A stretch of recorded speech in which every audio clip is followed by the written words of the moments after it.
A paz do Senhor. Nós vamos estar dando início agora à nossa segunda aula da Escola Bíblica Dominical, onde nós vamos estudar, continuamos estudando sobre o livro de Salmos. A revista da nossa Escola Bíblica desse trimestre vai falar sobre Salmos.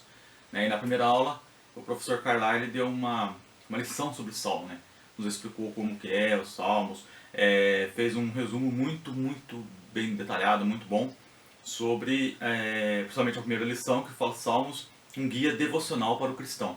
Então, nós temos que entender que o livro de Salmos, que é chamado um livro poético, ele que foi escrito, tem vários autores dos Salmos, o principal é o rei Davi, mas nós temos vários outros autores que escreveram esses hinos, são poemas que eram cantados pelo povo de Israel. E hoje nós temos o privilégio de ter esse material para um devocional, como fala aqui, é um guia, na primeira lição, um guia devocional para o cristão, onde nós usamos e nos alimentamos através das escrituras sagradas para nosso elevo espiritual. E os Salmos é isso, é um cântico. Eu sou um apaixonado por Salmos. Muitas vezes Deus tem nos abençoado para pregar, falar, montar, apresentar o contexto histórico dos Salmos. E isso é muito interessante também. Na lição de hoje, a lição vai falar, o tema é Jesus Cristo e missões no Salmo. Então vai falar sobre Jesus e missões nos Salmos que nos apresenta. E o comentarista aqui ele foi feliz em vários pontos aqui que nos apresentam, mostrando e apresentando Jesus. Os escritores, os salmistas aqui que apresentam os Salmos, em alguns Salmos vai falar diretamente sobre o Messias, que era a grande esperança de Israel. Esses dias eu estava ouvindo um debate bíblico, e um comentarista, um dos debatentes lá, um dos que estavam nesse debate, falou que as pessoas do Antigo Testamento eram salvas por fé em Deus, e falou várias outras coisas. E o mediador até, ele ficou até meio exaltado, ele falou assim, não, o único caminho é Jesus.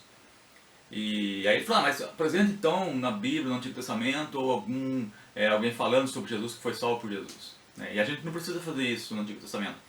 Eu posso ler Hebreus capítulo 11, e nós vamos ver que os heróis ali, listados, os heróis da fé, os que se salvaram, ali tem um resumo, é claro, tem muitos e muitos outros que se salvaram, mas ali mostra como que eles eram salvos. Eles eram salvos pela fé, mas fé em quê? Em fé no Messias que viria. Então, e essa fé é cantada nos Salmos.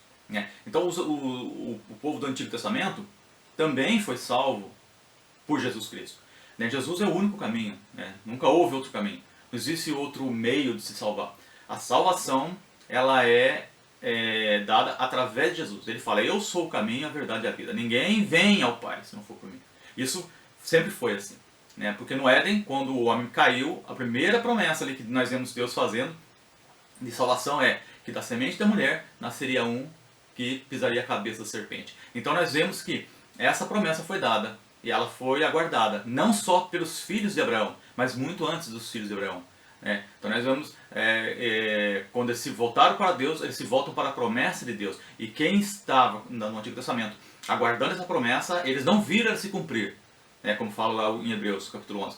Ele não viu se cumprir, mas nós sabemos que ela se cumpriu. Quando Jesus veio, aí agora nós passamos a crer não mais na promessa, nós cremos agora no Jesus histórico, Jesus que já veio, viveu nessa terra, morreu por nós, e ressuscitou. E hoje está à destra do Pai. Então,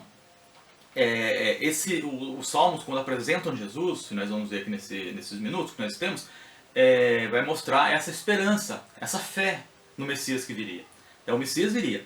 E o povo do Antigo Testamento se salvou através dessa esperança, dessa expectativa, desse aguardar do Salvador. E através de Jesus nós vemos mais uma vez o povo, as pessoas sendo salvas. E no Novo Testamento, agora pós a vinda de Cristo, já na era cristã, nós hoje cremos no Jesus histórico, Jesus que veio sobre a terra, que morreu por mim, que foi crucificado numa cruz. E lá na cruz ele diz que tudo estava consumado. E então nós vemos ali que o sacrifício foi perfeito. Não preciso fazer novos sacrifícios. Não preciso. A salvação não vem através de um mérito meu. Não, ela é graça. E graça é imerecida. Não tem como explicar isso. Eu não vou falar para você, não, mas um é melhor que o outro, não é isso. Deus escolhe. A salvação é crer nesse Jesus, como eles creram no Antigo Testamento. né? Então nós cremos agora no Jesus que já veio na história, né? E os Salmos aqui no Antigo Testamento, ele vai mostrar isso. Então o povo aguardando o Jesus, o Messias que viria, tá? Eu vou ler aqui então apenas os textos de referência, o texto áureo, verdade aplicada e o texto de referência. Eu não vou me atentar para ler o que está em todo o comentário, né? Porque eu creio que a maior parte das pessoas tem já a revista. Se não tiver a revista da Escola Bíblica Dominical, hoje, por exemplo, poderá até ver certinho para como adquirir essa revista, como pegar na igreja, né, passar na igreja para no momento em que a superintendente estiver lá, tá? E poder acompanhar essa revista. Se não tiver a revista, também pode entrar no site da editora Betel, tá? No site da editora Betel você terá também materiais, né, de acompanhamento. Então você pode dar uma pesquisada diretamente na internet, né, nesses momentos aí que nós estamos confinados, né, alguns estão confinados. Então pode acompanhar, pode pegar o material da nossa revista Escola Bíblica Dominical, né, falando sobre Salmos, tá ok? Então vamos acompanhar. E aí você poderá ler também todo o comentário aqui que foi apresentado pelo comentarista aqui da nossa revista. O texto áureo da nossa lição de hoje, ela fala assim, ó: Deus meu, por que me desamparaste? Por que te alongas as palavras do meu bramido e não te auxilias? Onde está escrito isso? Salmo 22, verso 1. Quando a gente começa a ler esse salmo, a gente já se remete automaticamente para a fala de Jesus na cruz, né? Deus meu, por que me desamparaste? Então nós vemos aqui o salmista, no Salmo 22, 1, já falando sobre a salvação. A verdade aplicada que o comentarista deixou para nós, fala assim, ó: os salmos também testificam acerca de Jesus Cristo, sua obra e o plano divino de alcançar os povos para que todos o adorem, tá? E o texto de referência está no Salmo 2, depois no Salmo 22, verso 27, e o Salmo 110, verso 1. Salmo 2 ele colocou apenas 3 versos, né? Mas é um salmo que é considerado um salmo messiânico também. Vai falar assim, nos 3 versos que ele colocou, 1, 2 e 3 do Salmo 2. Porque se amotinam as gentes e os povos imaginam coisas vãs? Os reis da terra se levantam e os príncipes juntos se mancomunam contra o Senhor e contra o seu ungido, dizendo: rompamos as suas ataduras e sacudamos de nós as suas cordas. Aí ele vai para o Salmo 22, verso 27. Diz assim, ó: todos os limites da terra se lembrarão e se converterão ao Senhor, e todas as gerações das nações adorarão perante a tua face. E aí ele vai agora para o Salmo 110, verso 1. Disse o Senhor ao meu Senhor: assenta-te à minha mão direita, até que ponha os teus inimigos por escabelo dos teus pés.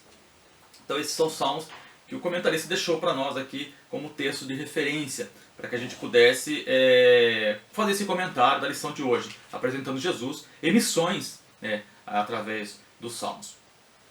Bem, no início aqui, na introdução da nossa revista, ele fala assim, ó: nessa lição estudaremos salmos messiânicos e missionários, destacando a mensagem profética, o sofrimento, o triunfo de Cristo e o propósito de Deus para todos os povos. Tá? Então é isso que ele fala. Eu trouxe algum material aqui de apoio para que a gente pudesse ter como base também alguns outros comentaristas, fora o que está na nossa revista. Tá? Então, nós temos aqui sobre o Warren Witt, que é um dos comentários expositivos que eu mais gosto, assim, que tem uma visão bem próxima do que nós cremos também. Então eu gostaria de compartilhar, eu grifei alguns pontos aqui interessantes com vocês sobre o Salmo 2. Salmo 2, onde ele fala, quando ele apresenta o Salmo 2, ele fala que, falando sobre a voz das nações, das conspirações. Ele divide o Salmo 2 em alguns tópicos, né? Ele divide, primeiro, conspiração, que vai do verso 1 ao verso 3, que foi o que nós lemos. Ele fala da zombaria, a voz de Deus, o Pai, que são do verso 4 ao verso 6. Depois ele fala da vitória, a voz de Deus, o Filho, do verso 7 ao verso 9. E depois do verso 10 ao 12 ele fala da voz do Espírito. Né? Então ele divide em 4 pontos o Salmo 2, mas falando sobre o Messias, né? Que é o tema da nossa lição de hoje. Tá? Aí ele coloca aqui entre o verso 1 e o verso 2 que nós lemos. Ao fazer essa pergunta, né, que falando de Davi quando escreve esse salmo, Ao fazer essa pergunta, Davi não espera uma resposta, pois na realidade não existe resposta, né? Trata-se antes de uma expressão de admiração, ao pensar em tudo que o Senhor fez pelas nações, como foram capazes de rebelar-se contra ele, né? Então aqui, quando nós vemos aqui nos 3 versos que nós lemos do texto de referência, a pergunta, olha que o salmista pergunta: por que se amotinam as gentes e os povos imaginam coisas vãs? Os reis da terra se levantam e os príncipes juntos se mancomunam contra o Senhor e contra o seu ungido, dizendo: rompamos as suas ataduras e sacudamos a nós as suas cordas. Então ele faz uma pergunta, o salmista Davi, ele faz uma pergunta aqui, sem esperar uma resposta. Tá? Mas ele mostra aqui essa rebelião das nações contra Deus. Deus havia suprido as suas necessidades básicas, guiado, guardado com vida e enviado um Salvador para oferecer perdão e vida eterna, né, no nascimento de Jesus. Mas eles se voltam contra Jesus. Eles se voltam. Então ele coloca aqui essa conspiração, a voz das nações conspirando contra o Messias. E aí, continuando no Salmo 2 ainda, né, ainda nesse comentário bíblico, ele fala da voz de Deus, o Pai, a partir do verso 4. Então quando a gente vai para o verso 4, nós podemos pegar aqui na Bíblia, ele fala assim: aquele que habita nos céus se rirá, o Senhor zombará deles, então lhes falará na sua ira e no seu furor os confundirá. Eu, porém, ungi o meu rei sobre o meu santo monte Sião. E aí ele fala que aqui é a voz de Deus, né? Davi aqui expressando a voz de Deus sobre essa conspiração das nações, dos 3 primeiros versos. Então ele faz um comentário rápido aqui, compartilhar com vocês. A cena tranquila no céu é um contraste e tanto com a cena turbulenta na terra, onde está tendo essa conspiração. Pois Deus não está preocupado nem com medo dos homens insignificantes que se enfurecem contra ele, simplesmente ri deles com menosprezo. Afinal, para Deus, até os maiores governantes não passam de grama a ser cortadas. As nações mais poderosas são apenas gotas num balde. Nos dias de hoje, Deus está falando às nações em sua graça e as está chamando a crer em seu Filho. Um dia, porém, Deus lhes falará em sua ira e enviará julgamentos terríveis sobre o mundo. E ele cita Apocalipse capítulo 6 até o capítulo 19. Se as pessoas não aceitarem o julgamento de Deus pelo pecado na cruz e crerem em Cristo, terão que aceitar o julgamento de Deus sobre si próprios e seus pecados. Então, a segunda parte do Salmo 2, que é o nosso tema, ele vai falar então dessa voz de Deus que contrasta com essa conspiração na terra. Mas ele continua, a partir do verso 7, vamos ver aqui o que a Bíblia fala, verso 7 até o verso 9, diz assim, ó: recitarei, né, Davi escrevendo aqui, ó: recitarei o decreto, o Senhor me disse, tu és meu filho, eu hoje te gerei. Pede-me e eu te darei as nações por herança e os confins da terra por sua possessão. Verso 9. Tu os esmigalharás com uma vara de ferro, tu os despedaçarás com um vaso de oleiro. E aí o comentarista aqui, ele vai falar sobre a vitória, né? Sobre a vitória ele fala assim: quem fala agora é o rei entronizado, agora é Jesus entronizado. Jesus já morreu, ressuscitou, está entronizado. E ele anuncia o que o Pai lhe disse. A declaração: proclamarei o decreto. Informa os rebeldes de que Deus governa sobre sua criação por meio de decretos soberanos. Então, toda a história, meus irmãos, está na mão de Deus. Aqui, quando a gente para analisar e a gente vê a profundidade desse salmo, você consegue compreender que a história está na mão de Deus. Né? Às vezes a gente fica preocupado o que está acontecendo hoje no mundo, né? Sempre de volta nesse tema, porque isso está todo momento, todas as conversas, o povo está falando sobre esse mal, sobre a humanidade. E como o pastor falou ontem, isso não é não é a grande tribulação. Não, é uma praga que aconteceu. Cumprimento da palavra, sim, porque Deus fala que aconteceria. Nos sinais dos tempos vão aparecer guerras, tremores de guerras, pestes, mas não é a grande tribulação. Mas ao mesmo tempo, nós conseguimos compreender, e quando nós vemos, por exemplo, esse Salmo 2, maravilhoso, né? Nós vemos que toda a história está na mão de Deus. O controle está na mão dele. É Ele que controla. Deus é o Senhor da história. Jesus é o Senhor da história. Então, por que eu vou me desesperar? Eu posso às vezes ficar preocupado porque eu sou humano. Eu não estou questionando aqui um crente que fica um pouco preocupado por causa da sua família, por causa dos seus filhos, isso é natural. Mas ao mesmo tempo nós não podemos nos desesperar e perder a esperança. A esperança está na mão de Deus. Eu tenho que ter esperança no Messias. O Messias que já veio, que morreu por mim. Eu tenho que parar para analisar e olhar a história e ver dos mártires que morreram lá na mão de Nero, na mão do... Quantos outros hoje, dentro da nossa era, estão sendo torturados em nações pagãs? Onde está a nossa esperança? A nossa esperança está em quê? Nos cavalos, nos carros, nos bens que eu tenho, na inteligência que eu tenho, no dinheiro que eu tenho ou que eu não tenho. A minha esperança está no governo? A minha esperança está em quem? A sua esperança e a minha esperança tem que estar em Jesus Cristo. E aí o comentarista ele fala, então, a partir do verso 7, fazendo esse comentário, então ele fala, ó, a declaração: proclamarei o decreto, informa os rebeldes que Deus governa sobre sua criação por meio de decretos soberanos. Não pede um consenso, nem faz uma votação. Os decretos de Deus são justos, verso 7 e verso 6. E ele nunca erra. De acordo com Atos 13, o versículo 7 refere-se à ressurreição de Cristo, quando foi gerado da sepultura e surgiu em glória. Aleluia. Então, no Antigo Oriente Próximo, os reis eram considerados filhos de Deus, mas Jesus Cristo é verdadeiramente o Filho de Deus, com letra maiúscula aqui. No batismo de Jesus, o Pai fez alusão ao versículo 7 e anunciou que Jesus era o seu Filho amado. Então, nós vemos lá no Novo Testamento se cumprindo mais uma parte desse Salmo 2, aqui falando sobre Jesus. E ele dividido então em 4 partes, o Salmo 2, ele vai falar assim, ó, a partir do verso 10 até o 12, ele fala assim, na Bíblia diz, ó: agora, pois, ó reis, pede prudentes, deixai-vos instruir juízes na terra. Servir ao Senhor com temor e alegrai-vos com tremor. Beijai o filho para que não se ire e pereçais no caminho quando em breve se inflamar a sua ira. Aí ele termina o Salmo 2 do mesmo modo que ele começou o Salmo 1, falando que, ó, bem-aventurado todos aqueles que nele confiam.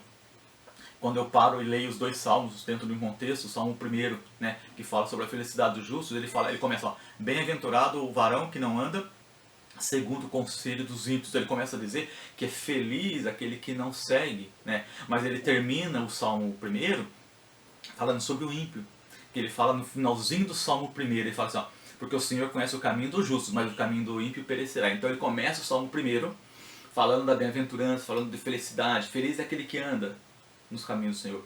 E aí ele vai descrevendo isso durante o Salmo 1, e aí quando chega no final ele fecha com o julgamento dos ímpios. Aí no Salmo 2 que nós estamos lendo, ele fala agora, ele começa falando dos ímpios. Do mesmo jeito que ele terminou o Salmo 1 nos ímpios, ele começa o Salmo 2 nos ímpios. E aí ele vai falando que eles se amotinam, que eles travam guerra contra Deus, que eles rebelam contra Deus. Mas ele vai mostrando isso, mas ele mostra depois a soberania de Deus, o poder de Deus, Jesus entronizado, e agora Jesus, Senhor de todas as nações.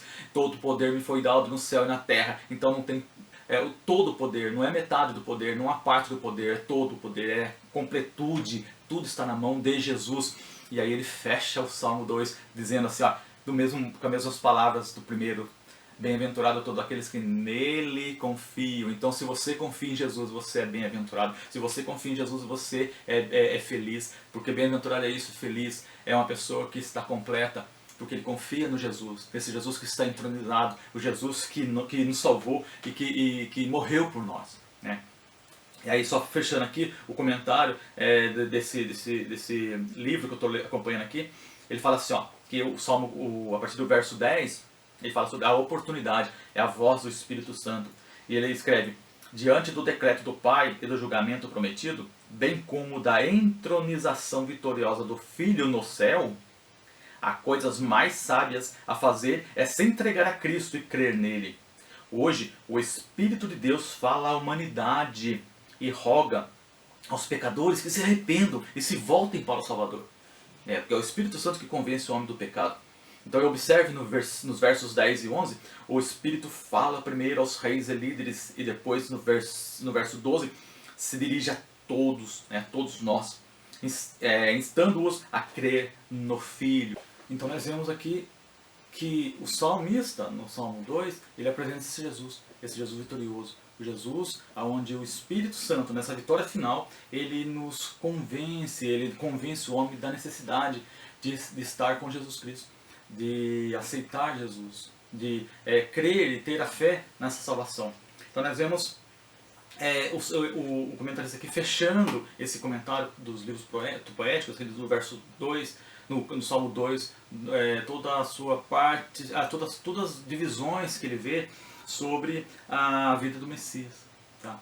Mas, continuando aqui, nós vamos entrar agora na parte 2 da nossa lição. Tá? Vai falar sobre o sofrimento do Messias. O sofrimento do Messias.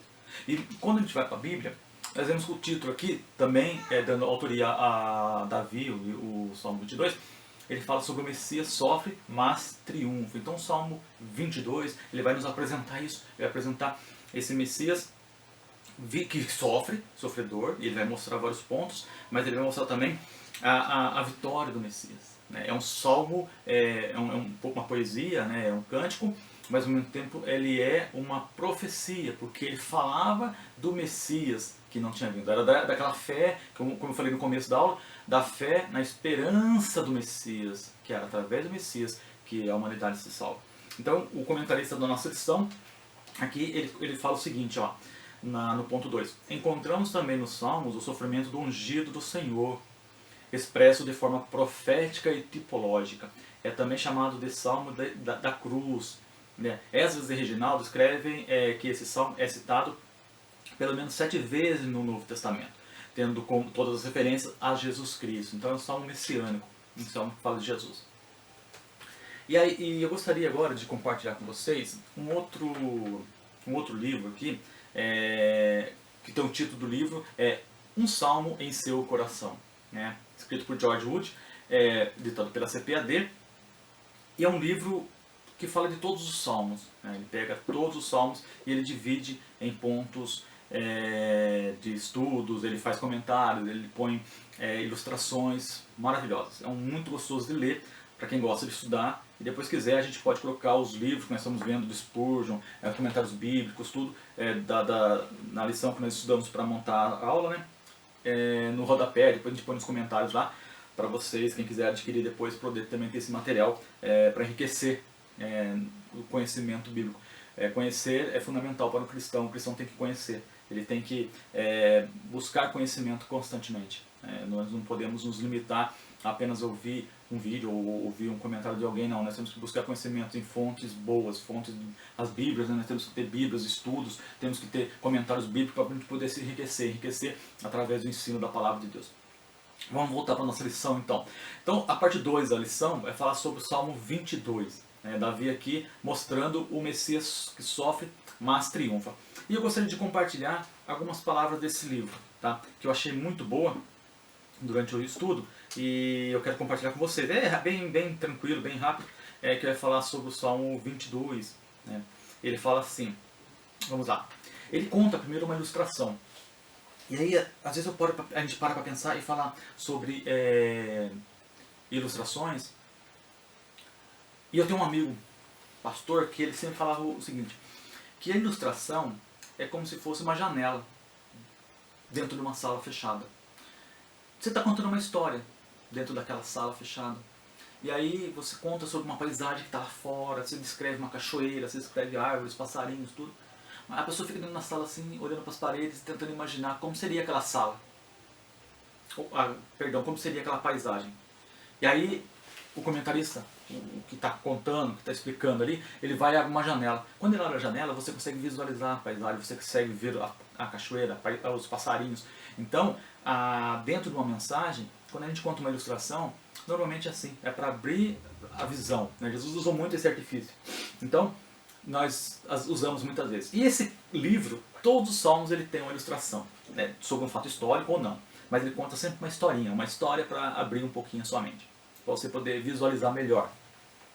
Então ele coloca assim, Salmo 22, ele coloca o dia D, entre aspas aqui, de Deus. O que é o dia D? Para quem estuda história e gosta de história, o dia D foi, digamos assim, o ponto-chave da vitória dos aliados contra o eixo na Segunda Guerra Mundial. Esse dia, 6 de junho de 1944, foi o ponto onde os aliados invadiram as forças inimigas, né? As forças inimigas eram constituídas pela Itália, pela Alemanha e pelo Japão. E os Estados Unidos, a Inglaterra, eles entram com a força total, né? Junto, era a União Soviética, a Rússia, né? Era os Estados Unidos e a Inglaterra, que vão direto para o combate, diretamente, né? O Brasil também participou da Segunda Guerra Mundial, com um batalhão lá na Itália, a gente sabe da história, mas o dia D foi o dia da vitória. O dia da vitória na Segunda Guerra Mundial. E aí o comentarista faz um paralelo entre a vitória da Segunda Guerra Mundial com a vitória de Deus, aqui o dia D de Deus. E ele usa esse Salmo 22 como isso. Então é uma ilustração. Ele conta assim, ó, bem rápido. No dia 6 de junho de 1944, o destino dos homens mudou para sempre. Então, por causa da Segunda Guerra Mundial, da vitória nossa. Forças aliadas pegaram seus inimigos de surpresa ao executarem a maior invasão militar marítima da história da humanidade até hoje. A armada consistia de 5.000 navios e 13.000 aviões. Ao anoitecer daquele dia fatídico, 156.000 soldados aliados haviam desembarcado. O dia D estabeleceu a cabeça de ponte e abriu caminho para outros milhares de soldados por volta de 1º de julho. De uma perspectiva histórica, podemos agora olhar para trás e perceber que a Segunda Guerra Mundial foi vencida por causa do sucesso do dia D. Esse foi o dia D da Segunda Guerra Mundial. Qual foi o dia D da nossa vitória contra o mal? Eu sempre digo que a maior catástrofe que já aconteceu na humanidade não foi tsunamis, terremotos que aconteceram entre o mundo. Ou agora o coronavírus, né? Mas a maior catástrofe foi quando o homem caiu. Porque com a queda do homem no Éden, milhares e milhares de pessoas foram e estão indo para o inferno. Então essa é a maior catástrofe. Mas qual foi a maior vitória, então, da humanidade? Foi o dia D da Segunda Guerra Mundial? Não. Foi a grande vitória da Primeira Guerra Mundial? Não. O que aconteceu na humanidade que foi a maior vitória que a humanidade já teve? Se a pior foi a queda. A maior vitória da humanidade foi a reconciliação do homem com Deus. E essa reconciliação, essa ponte, agora esse caminho aberto, veio através de Jesus Cristo na cruz do Calvário. Foi no dia da morte de Cristo em que eu e você conseguimos a maior vitória, e a humanidade também. Agora eu posso chegar a Deus através do sangue de Cristo. Agora eu posso conversar com Deus através de Jesus Cristo. Agora eu posso me chegar a Ele através da morte sua na cruz do Calvário. E Davi, ele olha isso, ele vê isso 8 séculos antes disso acontecer. E ele começa o Salmo 22 falando assim, olha o que fala aqui a Bíblia. Deus meu, por que me desamparaste? Esse também, quando a gente vai na nossa lição, é o texto áureo que o comentarista colocou. Quem falou isso? Vamos ver o que o escritor desse livro fala. O Salmo 22 leva-nos de volta ao dia D de Deus, a cruz de Jesus Cristo. 8 séculos antes da morte de Nosso Senhor, em Jerusalém, Davi escreve profeticamente a oração que Jesus usou para manter-se firme nos momentos finais do sofrimento na cruz. E desde a hora sexta, meio-dia, houve trevas sobre toda a terra, até a hora nona. E perto da hora nona, 3 da tarde, exclamou Jesus em alta voz, dizendo, Deus meu, por que me desamparaste? Jesus falou isso e foi escrito por Mateus, no capítulo 27, no versículo 45 e 46. Em seus últimos suspiros, Jesus não teve voz ou forças para pronunciar mais do que as primeiras palavras do Salmo 22. O Salmo 22 alerta continuamente entre o suspiro e a canção. São 3 soluços. Esse escritor ele divide o Salmo em 3 soluços ou momentos de emoção excruciante, em que Jesus expressa a sensação de ser executado numa cruz. Inseridos entre e depois dos soluços, há cantos de grande confiança e cuidado de Deus. No contraste entre os soluços e as canções, Jesus nos mostra como enfrentar o sofrimento pessoal. É aceitável expressarmos a Deus como nos sentimos. Dizer-lhe que Ele nos desamparou, que bramamos e clamamos dia e noite sem respostas, que somos desprezados e escarnecidos, que somos despedaçados, derramados, derretidos, secados e acometidos de terríveis aflições. É natural que você, muitas das vezes, no sofrimento, se você vai à presença de Deus e mostra a Deus, e fala a Deus como você está. Mas você nunca pode perder a esperança. Você nunca pode esquecer que tudo está nas mãos de Deus. Deus é o Senhor da história, Ele controla tudo. Jesus Cristo diz: todo o poder me foi dado no céu e na terra. Não existe meio poder, não existe um quarto de poder, não existe um pouquinho para... Não. Todo o poder está na mão de Jesus. Jesus é o detentor de todo o poder. Então não tem nenhum ser sobre a terra ou sobre os ares que possa ter poder ou que possa fazer frente com o que Jesus tem. Porque Jesus tem todo o poder.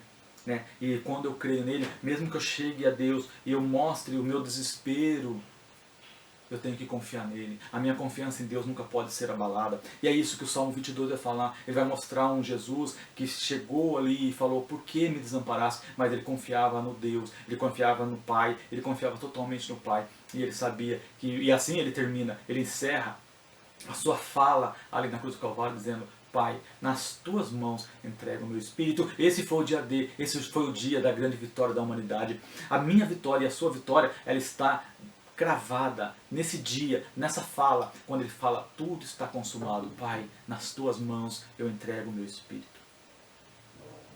Em quem está a sua confiança?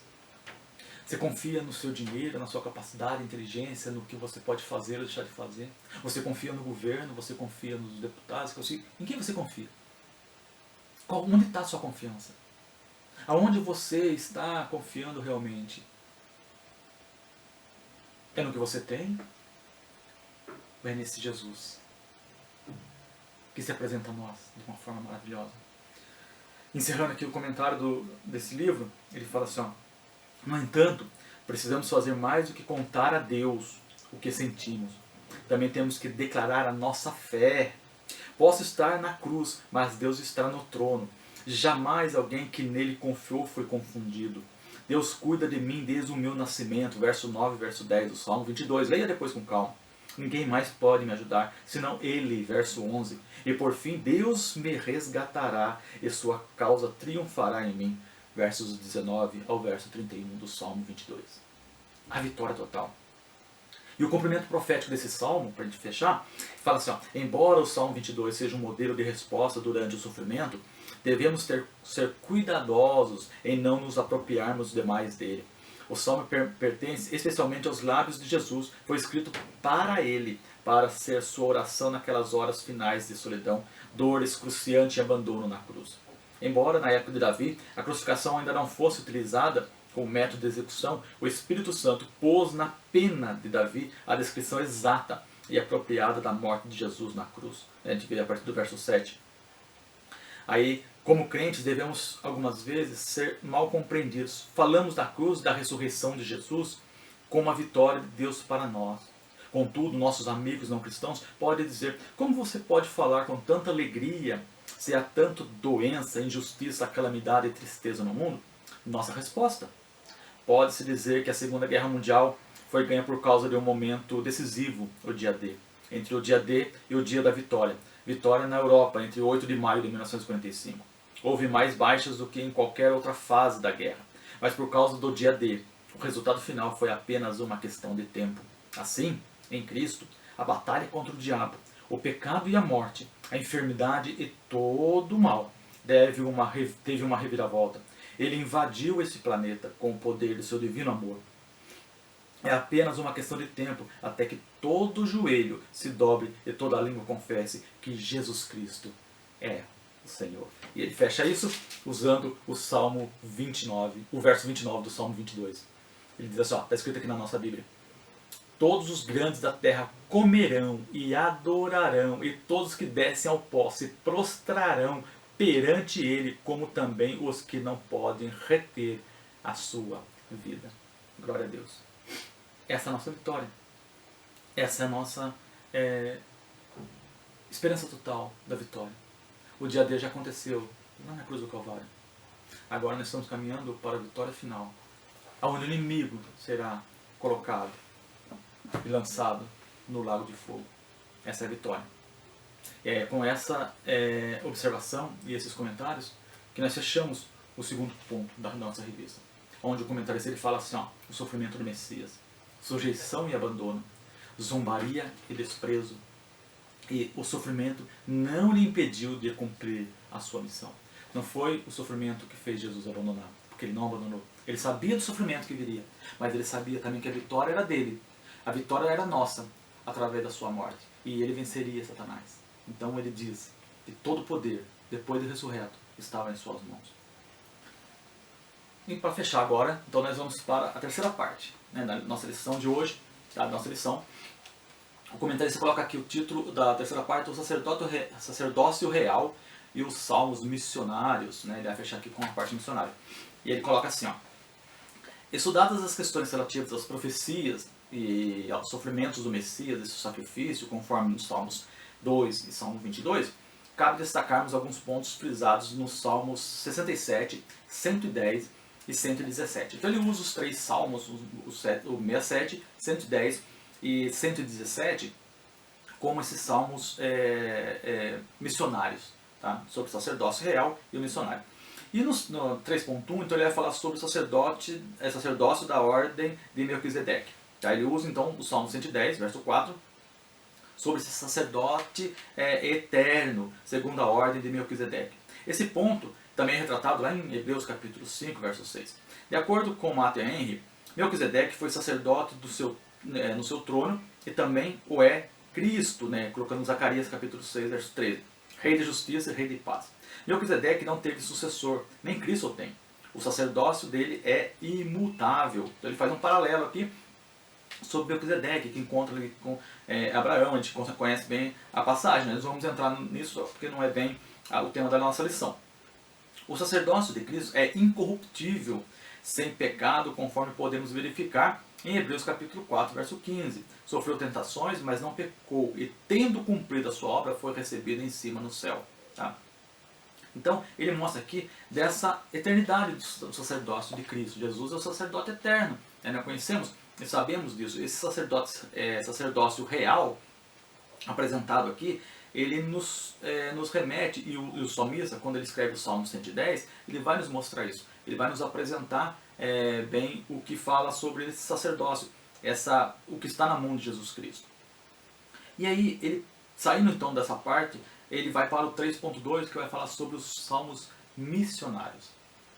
Qual que é a missão, qual que é a função da igreja, ou a função minha como igreja? Qual que é o meu chamado?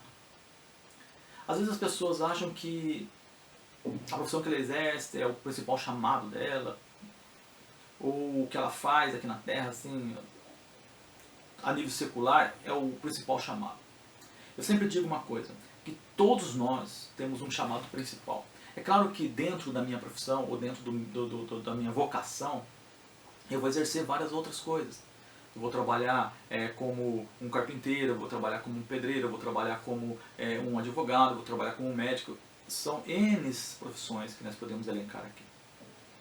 Mas nenhuma delas é mais importante do que pregar a palavra de Deus. E quando eu falo pregar a palavra de Deus, eu não estou remetendo apenas a pastores, evangelistas, a pessoas que têm um chamado para pregar em público. Não. Eu estou falando para todas as pessoas. Todo crente, ele foi chamado para pregar a palavra. Ah, pastor, mas eu não consigo falar no púlpito. Não é isso que eu estou falando. Eu estou falando de pregar a palavra. Pregar a palavra constantemente. Pregue a palavra sempre. Se for necessário, use. Ou fale. Se for necessário, você fale. Mas pregar sem pregar com a sua vida, com o seu modo de agir. Então, o principal chamado do cristão é pregar a palavra de Deus. E quando a gente vai para a missão, a gente consegue compreender isso. Nós conseguimos compreender bem. Esse chamado essa direção de Deus. Essa ordem expressamente de Jesus. Quando ele vai se ascender ao céu, ele fala o que para os apóstolos, os discípulos estavam ali? Ide por todo mundo pregar o evangelho a toda criatura. Essa é a missão, essa é a ordem de Cristo. Não importa a profissão que você tenha. Não importa o que você faz. Não importa qual o seu chamado, não importa isso. Importa é que você foi chamado por Deus. O Espírito Santo te convenceu que você precisava do sacrifício de Cristo. E por ter sido convencido, você agora tem a missão de pregar esse evangelho. Então quando a gente para analisar, e quando a gente fala de missão, que é um tema muito abrangente, e nós não vamos atentar aqui sobre tudo isso, mas vamos olhar e ver que Deus nos chamou para um propósito maior. Deus, o Espírito Santo, me convenceu que eu precisava de Jesus. E através da morte de Cristo, e eu agora que tenho a vida eterna, que já vivo a eternidade, porque se eu morrer hoje, eu vou para o céu, então eu tenho certeza absoluta disso, e sabendo disso, então eu já vivo. Não a eternidade no corpo incorruptível, não, eu ainda estou ainda no corpo mortal. Mas a morte desse corpo não significa a morte minha, porque se eu fechar os olhos aqui, eu vou acordar com ele. E aí quando eu paro para olhar para a missão, eu vejo isso. E o comentarista ele fala sobre isso, usando dois salmos, o Salmo 67 e o 117. Após destacarmos os salmos diretamente relacionados à pessoa e características de Cristo, compete observarmos os salmos 67 e 117, que estabelece um dever missionário. Assim, o livro dos Salmos nos convoca não apenas para conhecermos a pessoa de Jesus Cristo e sua obra, mas por causa disso clamamos a Deus por misericórdia e bênção, sem contudo ignorarmos o propósito de Deus em abençoar todas as nações. Nós temos, irmãos, nós temos a missão de abençoar todas as nações da terra. E como você pode fazer isso? Pregando a palavra. Aí você fala, pastor, mas eu não tenho chamado para ir para outro país, fazer uma missão transcultural. Irmão, você pode participar colaborando, orando. Você pode investir em missionários, você pode investir na igreja, você pode investir na obra do Senhor. Você pode fazer tanta coisa que você pode fazer para a missão. E muitas vezes eu fico de braços cruzados esperando as coisas acontecerem, achando que isso não faz parte do meu dia a dia, que não faz parte da minha vida. O que chama aqui, o que busca, é que o comentarista pode mostrar aqui para nós, é essa visão que nós temos que ter. A igreja, meu irmão, a igreja não foi formada para ficar presa em quatro paredes. E por incrível que pareça, eu estava analisando esses dias, essa praga que está sobre a humanidade nesses dias, tem mostrado agora quem é fiel e quem não é. Quem dependia exclusivamente de ter que ir no templo para adorar a Deus, hoje está fazendo como? Se você não é capaz hoje de adorar na tua casa, como você faz? Se você não é capaz hoje de buscar a Deus na tua casa, no seu lar, sozinho, muitas das vezes, como você faz? Se você depender espiritualmente de uma outra pessoa, como você faz? Parece que está mostrando para nós agora quem é crente de verdade e quem não é. Quem é capaz de ficar dentro da sua casa durante semanas, mas manter comunhão com Deus. Quando você se envolve, consegue compreender o que é igreja, o que é ser um salvo, você consegue compreender realmente o que é servir a Deus. Sozinho, quando você pega a palavra, quando você pega a Bíblia e vai agora meditar aqui. Vai ler a palavra e a palavra vai se revelar a você. E você vai sentir a presença de Deus e o Espírito Santo vai trabalhar na sua vida. Quem são os verdadeiros crentes? O comentarista continua assim, ó, o texto do Salmo 67, verso 2, revela esse propósito. Para quê? O verso menciona caminho e salvação, vontade de Deus, o padrão divino para o nosso viver e a tão grande salvação. Há uma interessante sequência. Somos abençoados para que a vontade de Deus e a sua salvação também sejam conhecidas por todas as nações, e assim o Senhor será adorado por todos os povos. Essa é a missão nossa, apresentar Jesus e mostrar que a salvação é para todos.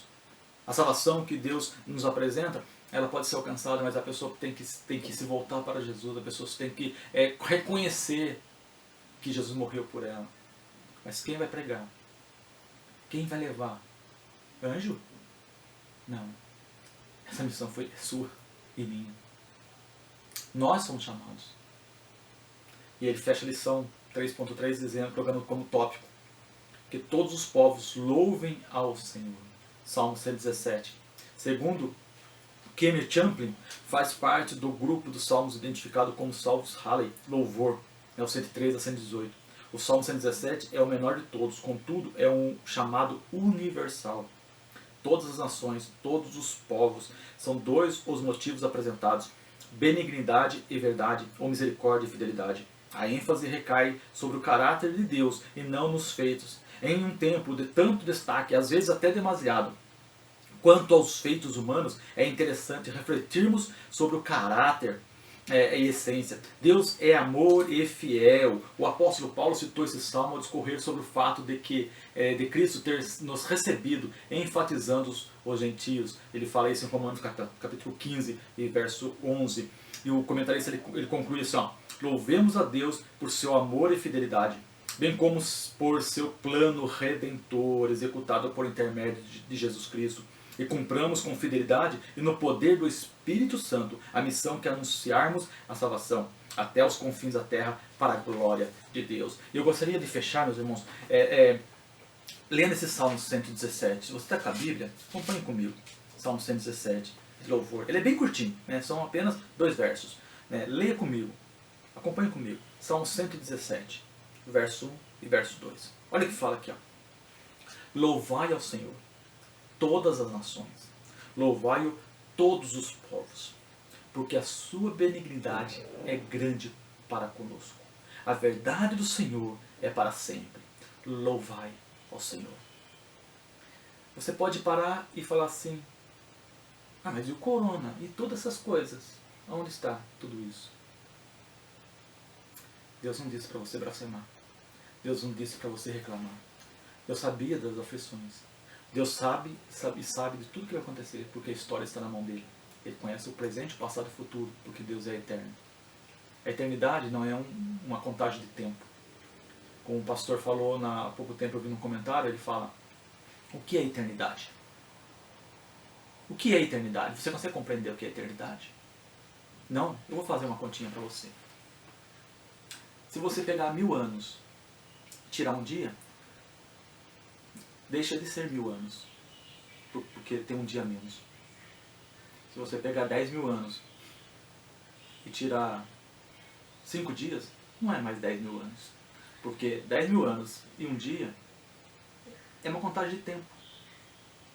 Agora vamos fazer uma outra conta.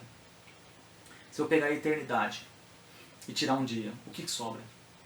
Eternidade. Se eu pegar a eternidade e tirar 1000 anos, o que sobra? Eternidade. Se eu tirar 10.000 anos, eternidade. Então eternidade não é contagem de tempo. Eternidade é eterna. Não tem começo e não tem fim. Quem é eterno? Deus. Pai, Filho e Espírito Santos, eles são eternos. Ele não está preso no tempo. Então ele sabe o que acontece, porque ele criou o tempo cronológico que nós vivemos. E dentro dessa eternidade, Deus sabe o que vai acontecer com você daqui a alguns minutos. Deus sabe o que vai acontecer com você daqui a algumas horas, daqui a alguns dias. Ele sabe o que vai acontecer no Brasil, no mundo, no planeta, que está na palma das suas mãos. E esse Deus, que criou, que é eterno, e que criou o tempo, e que te conhece, e sabe o teu nome, ele fala assim, vamos ler de novo o Salmo 117. Louvai ao Senhor todas as nações. De todas as nações. Louvai-o todos os povos. Porque a sua benignidade é grande para conosco. E a verdade do Senhor é para sempre. Louvai ao Senhor. Amém. Eu gostaria de agradecer aqui ao pastor Alex pela confiança, que é o superintendente da nossa escola bíblica dominical.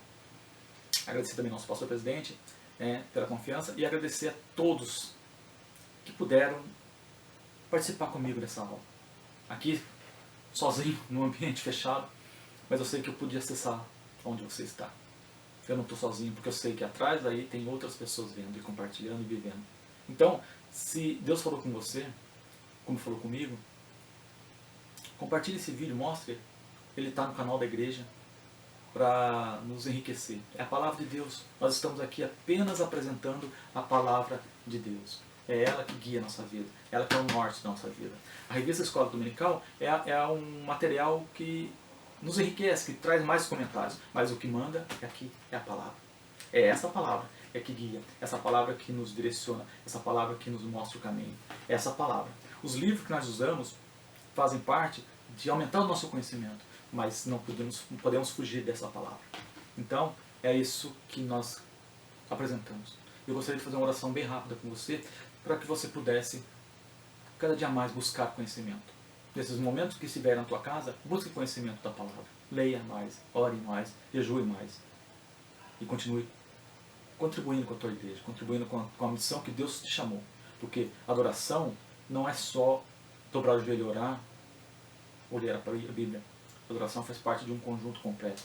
E também ofertar e trazer o dízimo ao Senhor também faz parte da adoração. Também a adoração. Isso está na Bíblia.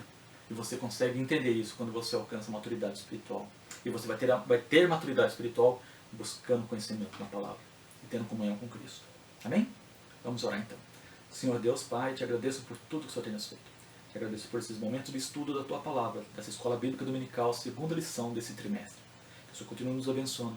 Abençoando a direção da igreja, abençoando a todos, Pai, que são envolvidos nos trabalhos que vão durante as semanas, que estão acontecendo, Pai. Que o Senhor possa nesse domingo abençoar os Teus filhos e eles possam ser gratos a Ti. Que nós possamos, debaixo da Tua graça e misericórdia, vivermos para Ti, buscarmos a Tua presença e saber que o Senhor é que controla tudo. Tudo está nas Tuas mãos. E as Tuas mãos, e eu estou também nas Tuas mãos. E por isso, Senhor, eu durmo sossegado, tranquilo, porque eu sei que o Senhor está no controle de tudo. Eu te agradeço, Senhor, em nome de Jesus Cristo, por tudo. Amém. Obrigado.